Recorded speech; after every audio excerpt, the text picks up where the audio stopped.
state is taking new measures to crack down on unlicensed cannabis shops. Governor Hochul says more than 24 businesses have been temporarily shut down. This is more than 1,000 pounds of illicit cannabis confiscated since the beginning of June by the Office of Cannabis Management, or OCM. Authorities say its retail value is up to $11 million.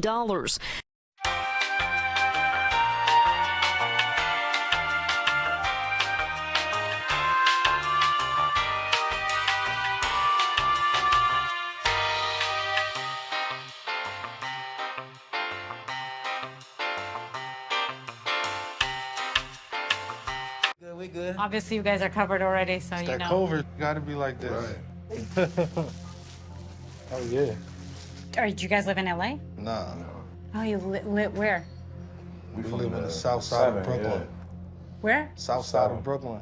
You're from New York? Hell yeah. Did you come all the way to California to buy weed? Hell yeah. You're serious? Yeah.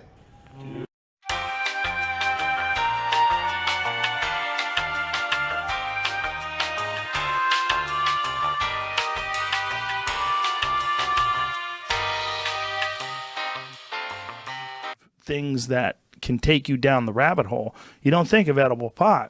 People think of pot as just like, oh, you're going to get high. Maybe you can get too high, but you're just getting high. But when you eat it, it's a completely different animal. Yeah. Literally, like physiologically, it's a different animal. Really? Yeah, it creates something called 11-hydroxy metabolite that's 5 times more psychoactive than THC.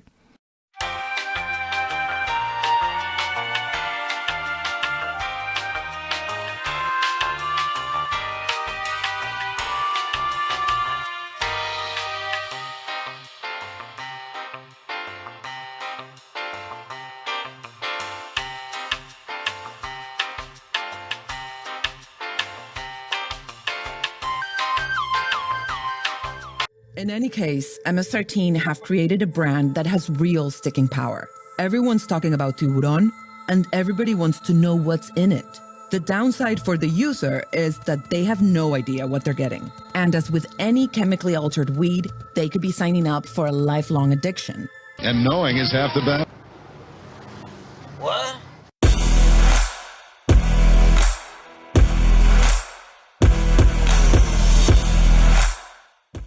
Well, you know my thoughts if you've seen my videos on the laws on recreational marijuana, cannabis, that I'm totally against it.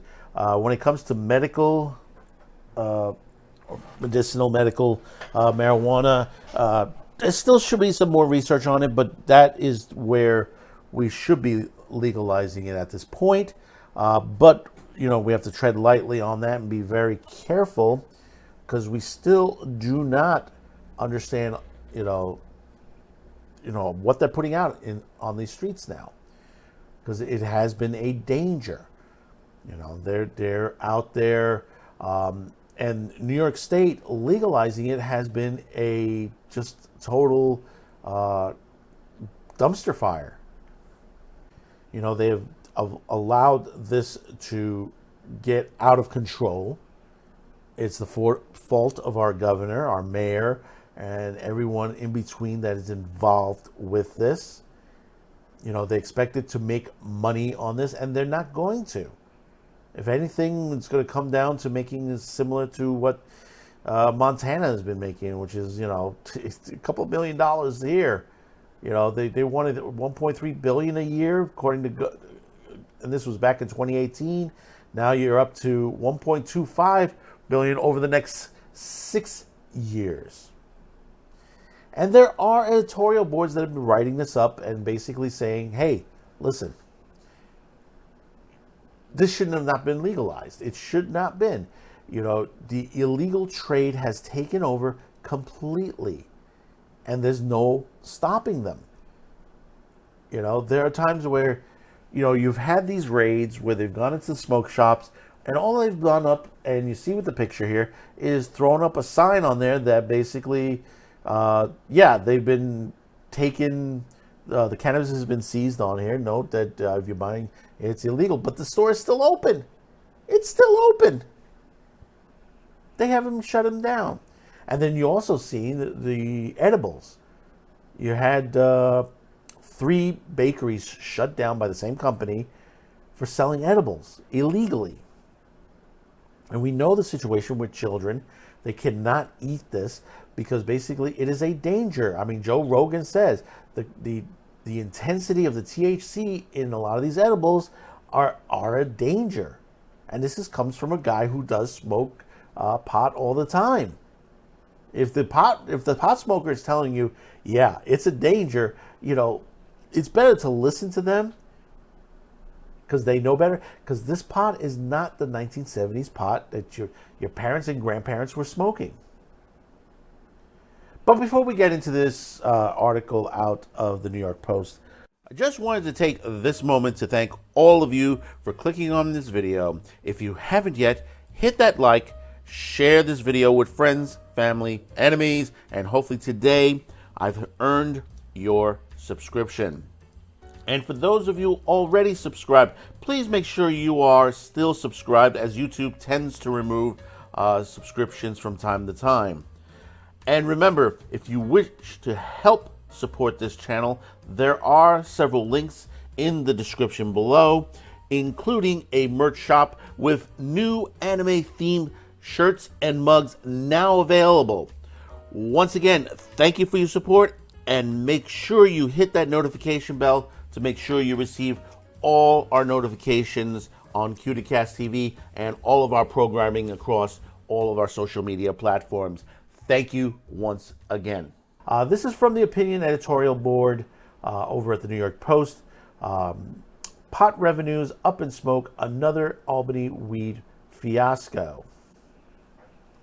New York's billion-dollar promise on legal weed has gone up in smoke. The Empire State is set to make as much money from its first year of legal weed as did Montana, a state with 1/20th the population. That is, New York is losing millions in taxes thanks to painfully slow rollout of legal sale licenses, which is also fueling the plague of illegal shops.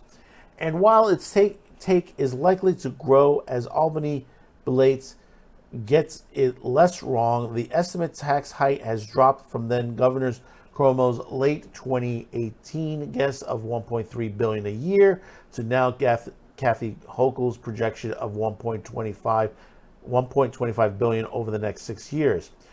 Legislature wrote insanely complex rules for who should be first in line for a legal sale license, while also insisting on Ruby Gobo's scheme for helping the underprivileged qualify. This violates the Constitution and equal rights, what they've done with this. Because what you have done is there are people out there, legitimate, that wanted to get into the business, and a lot of them are veterans, and they were overlooked to people who were arrested for pot offenses. These were criminals at the time. Now, I'm not saying every one of them should have been in jail, but a good chunk of them were dealers on the street, and now they're getting the licenses. But do you think that they're selling it legitimately? No, they're most likely not. And Hochul's Office of Cannabis Management has been accused of snubbing disabled military vets, as well as women and minority-owned businesses and distressed farmers, by prioritizing convicted drug felons for licenses. Meanwhile, New York cannabis farmers are sitting on 300,000 pounds of weed. Many fear bankruptcy. Albany Poles couldn't make money selling umbrellas in a downpour. Of course, New York politicians aren't known for their understanding of how the private sector works, or even how the government can operate efficiency. If the subject not pay to play bribery, most are clueless. Apparently, they still figured they understood the pot business. Yet, even by Albany standards, they produce bad policy, execute terribly, and who knows what damage they've wrought on the mental health of the population by legalizing ever-strong, mind-bending drugs. We are not so naive as to look for any apologies for this mess. Sadly, it's much to expect them to learn a single lesson from a disaster of their own making. And note, even with a body count, even if there was a body count of deaths, they're not going to change their minds on this. This is the liberal side of politics. They're always going to continue to do this. I mean, you have cities, New York is one, Philadelphia, Seattle, San Francisco. Look at what is going on those streets, the drug situations on there. You may say, well, it has nothing to do with pot. Yes, it does have to do with pot. Because a lot of these people are smoking pot. A lot of it's laced with fentanyl. And a lot of them are going into seizures.